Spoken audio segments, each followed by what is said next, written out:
नमस्कार साथियों, आज हम फॉर्म भरने जा रहे हैं रीट 2024 का, जिसका आपको पूरा प्रोसेस स्टेप बाय स्टेप है वो हम समझाने वाले हैं।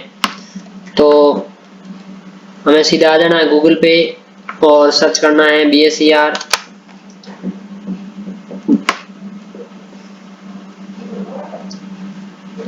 हमारे पास पहली वेबसाइट आ जाएगी बोर्ड की, क्लिक करना है। फिर हमें नीचे रीट 2024 की मेन वेबसाइट है वो मिल जाएगी, वहां से क्लिक करना है और जिसकी लास्ट डेट है वो 15 है।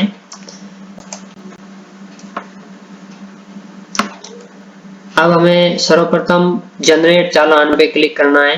पहले हमें चालान जनरेट करना है।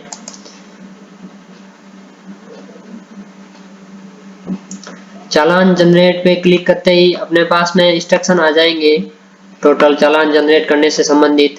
फिर फॉर्म का लेवल 1 है, लेवल 2 है, बोथ लेवल है। लेवल 1 में BSTC धारक, DLED धारक है वो फॉर्म फिलअप करेंगे। लेवल 2 में जो B.Ed है वो करेंगे, जिसमें BSTC धारक अपेयरिंग है वो भी कर सकते हैं और जिनकी क्लियर हुआ है वो भी कर सकते हैं। और इस बार बोर्ड ने ये भी कहा है कि जो फर्स्ट ईयर में अभी अध्ययनरत है वो भी आवेदन कर सकते हैं।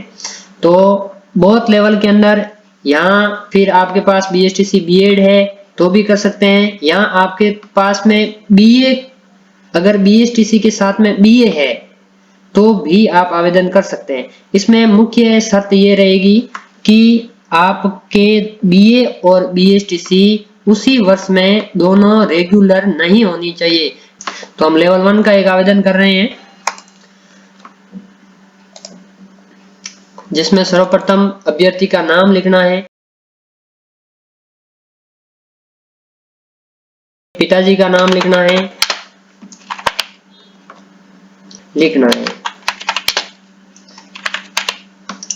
माता का नाम लिख दिया। फिर हमें जन्म तिथि लिखनी है।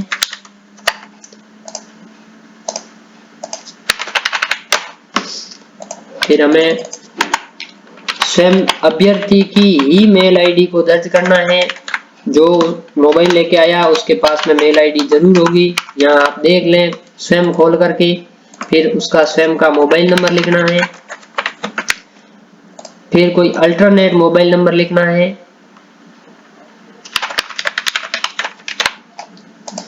फिर हमें यहाँ जो सिक्योरिटी कोड आएंगे वो दर्ज करने हैं।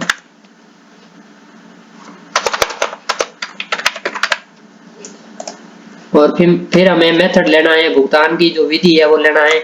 ऑनलाइन भी हम ले सकते हैं। ऑनलाइन में हमारे पास 3 बैंकें आ जाएगी, HDFC है, ICICI है और बैंक ऑफ बड़ौदा है। अगर आप ऑफलाइन लेते हैं ई-मित्रा से तो भी आप ई-मित्र से चालान जनरेट होगा। फिर ई-मित्र संचालक के पास में जाइए और 560 रुपए के चालान जनरेट होगा। 10 रुपए ई-मित्र संचालक की वॉलेट से राशि एक्स्ट्रा काटी जाएगी। तो मेरे ख्याल से ऑफलाइन ही ठीक रहेगा।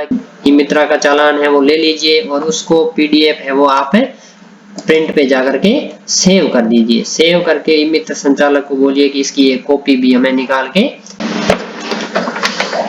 तो हमने ई-मित्र लॉगिन कर लिया है और ई-मित्र पे हम यूटिलिटी जो अवेल सर्विस टाइप है उसमें लिखेंगे BSER।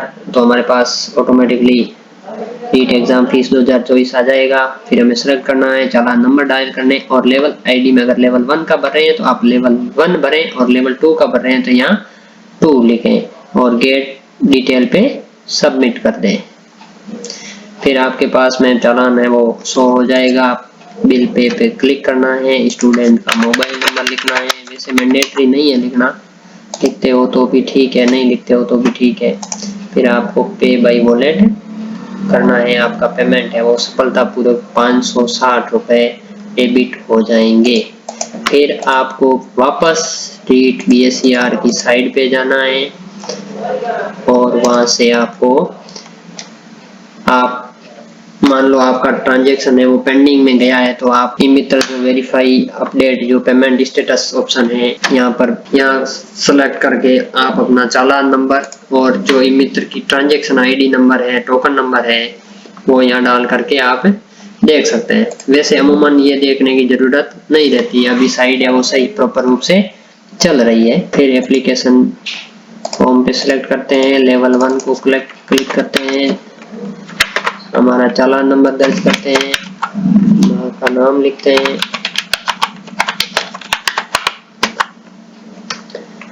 जन्म तिथि को दर्ज करते हैं,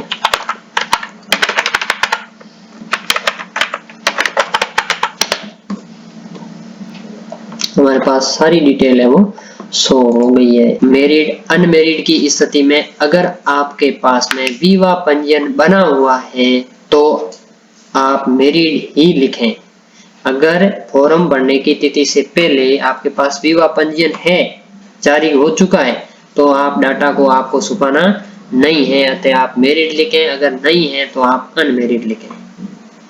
और या फिर विवाह पंजीयन भी नहीं है और आपके पास आपके बच्चे हैं, कई ऐसे कैंडिडेट हैं जिनकी बच्चे हैं और वो अभी अनमैरिड दिख रहे हैं, तो उन्हें डाटा छुपाना नहीं है, उन्हें मैरिड लिखना है। चाहे विवाह पंजीयन नहीं है तो भी चलेगा, क्योंकि विवाह पंजीयन तो ग्राम सेवक की आईडी से जब आप प्रक्रिया करेंगे तो वो बन सकता है उस डेट में, ऐसी बात नहीं है कि वो नहीं बनेगा। फिर आप आधार नंबर लिखें, फिर आप अपनी कैटेगरी को ध्यान पूर्वक भरें, फिर उसका धर्म लिखें, भूतपूर्व सैनिक, और अगर दिव्यांग है और उसके पास सर्टिफिकेट है दिव्यांग का तो आप हाँ और ना में भी जवाब दे सकते हैं। राजस्थान का अगर मूल निवासी है तो आप हाँ लिखें, अगर नहीं है तो आपके पास में है वो किस स्टेट से है वो सारी डिटेल आ जाएगी, कौन से डिस्ट्रिक्ट से है वो डिटेलें आपको डालनी है। अगर है तो आप राजस्थान एक ही आएगा और राजस्थान के अंदर वो किस डिस्ट्रिक्ट से बिलोंग करता है वो भी आपको लिखना है।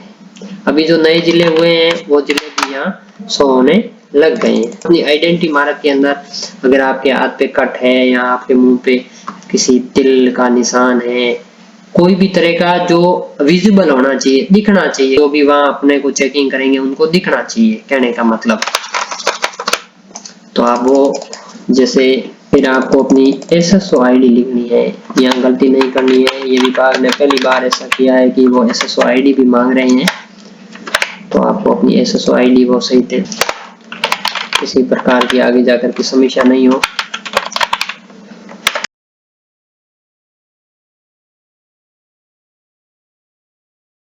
एड्रेस के अंदर अगर आपके आधार नंबर संख्या वगैरह सब लिखा हुआ है तो आप लिखिए, नहीं तो आप अपने विलेज का नाम डाल दीजिए, विलेज लिखिए।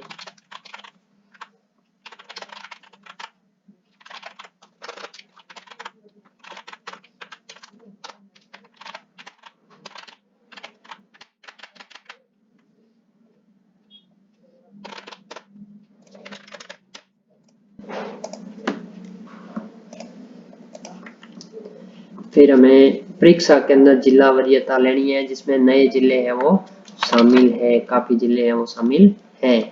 तो मैं मेरा जिला ले लेता हूँ, दूसरा जिला मेरे द्वारा मैंने ले लिया। फिर हमें लैंग्वेज, अपनी प्रथम लैंग्वेज और भाषा फर्स्ट और सेकंड को सिलेक्ट करना है। इस बारे में तो आपको समझाना ही क्या है, आप खुद होशियार है। फिर हमें सेकेंडरी की डिटेल डालनी है, 10वीं की मार्कशीट का डाटा लिखना है, आपने कब उत्तीर्ण किया, आपके मैक्सिमम मार्क क्या थे, आपके प्राप्तांक क्या है, कितने नंबरों में से कितने नंबर आपने अचीव किए, और परसेंटेज का डाटा है वो ऑटोमेटिकली आगे आ जाएगा। फिर हमें सीनियर सेकेंडरी की डिटेल डालनी है, अपने बोर्ड को सिलेक्ट करते हुए। किसी अन्य बोर्ड से अगर आपने किया है तो भी लगभग सभी बोर्ड है वो इसमें ले लिए गए हैं। फिर भी अगर कोई बोर्ड आपका नहीं आ रहा है तो आप सबसे नीचे जाइए, अदर पे क्लिक करिए और अपने बोर्ड का नाम है वो स्पष्ट लिख दीजिए।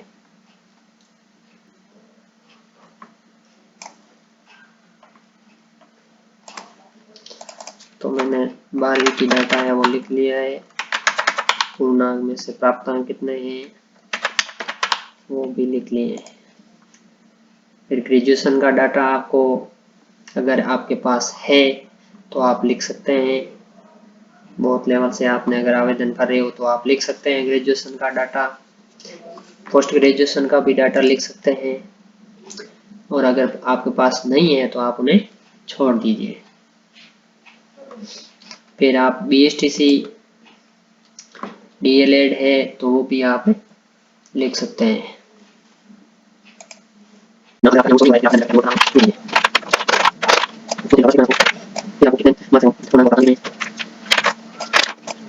आपके पास में ये मेन पेज है वो डॉक्यूमेंट अपलोड से संबंधित है, वो आ जाएगा जिसमें आपको आधार कार्ड की कॉपी अपलोड करनी है, आपको मार्कशीट की कॉपी अपलोड करनी है, सिग्नेचर चढ़ाने और फोटो चढ़ाने। जिसमें फोटो की आकृति है यहाँ इस ध्यानपूर्वक देख लीजिए, जिसमें फोटो की आकृति 20 KB से 50 KB के बीच में होना चाहिए और वो भी JPEG नहीं JPG फॉर्मेट में होना चाहिए। अतः आप जब यहाँ JPEG फॉर्मेट के अंदर फोटो अपलोड करेंगे तो आपका फोटो अपलोड है वो नहीं होगा, ये चीज आपको ध्यान रखना है। जैसे आपके पास ये आएगा कि please upload file having extension JPG only, तो आपको विंडो का न्यू टैब ले लेना है और वहां से आपको लिखना है कि JPEG टू JPG कन्वर्टर, जिसमें आपको अपना फोटो, सिग्नेचर, 10वीं की मार्कशीट और आधार का फॉन्ट का भाग, आगे का भाग।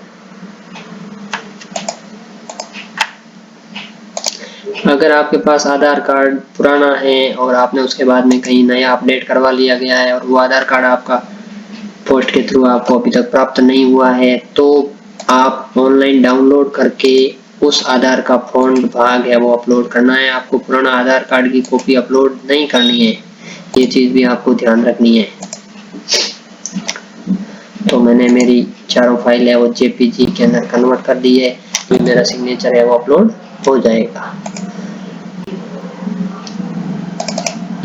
सिग्नेचर अपलोड होने के बाद में आपको आधार की साइज है वो 50 KB से 100 KB के बीच में होनी चाहिए, तो आप वो भी आधार की साइज है वो 50 से 100 KB के बीच में कर लीजिए।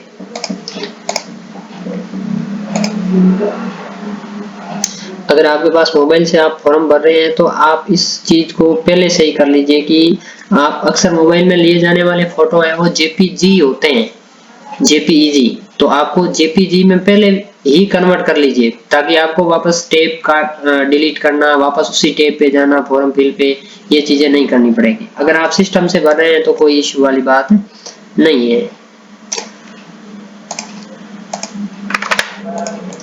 कई ऐसे विद्यार्थी हैं जो अपना खुद का फॉर्म स्वयं भी भर लेते हैं और सही तरीके से भी भरते हैं वो लोग, इसलिए आपको आधार की KB को पहले से ही रिसाइज कर लेना, आधार, 10th की मार्कशीट और फोटो और सिग्नेचर।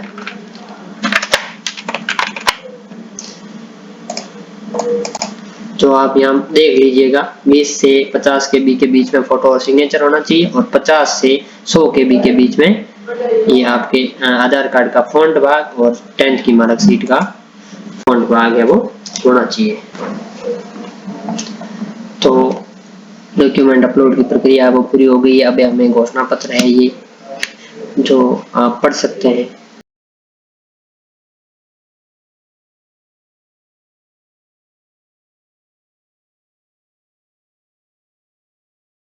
कंफर्म एंड प्रीव्यू पे क्लिक करना है और यस पे क्लिक करना है।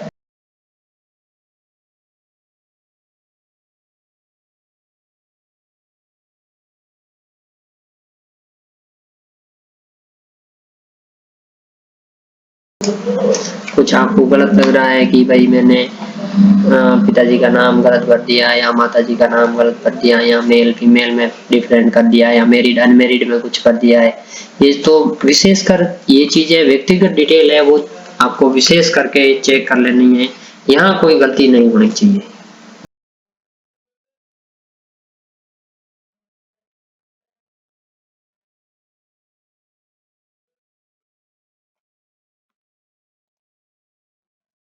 आपको ये जो अभ्यर्थी के द्वारा जो घोषणा पत्र है ए और बी और स्व सत्यापन है ये क्लिक करना है और कंफर्म पे क्लिक करना है और आपका फॉर्म है वो सफलतापूर्वक भर गया है।